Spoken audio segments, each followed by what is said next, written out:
rosas, los álamos dicen adiós a este verano marchito que nuestro amor contempló.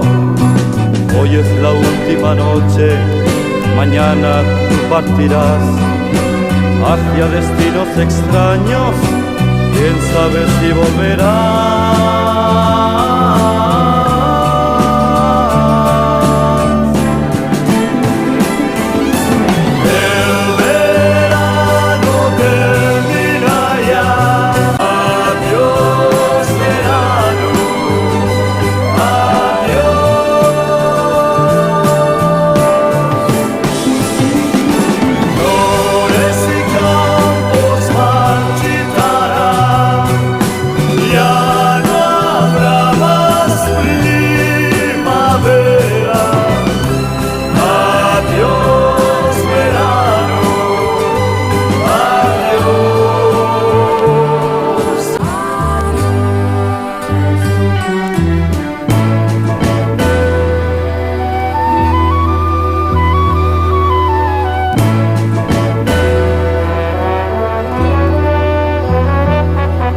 La noche despliega su manto, el pájaro enmudeció, la fuente paró su canto, no quieren decirte adiós.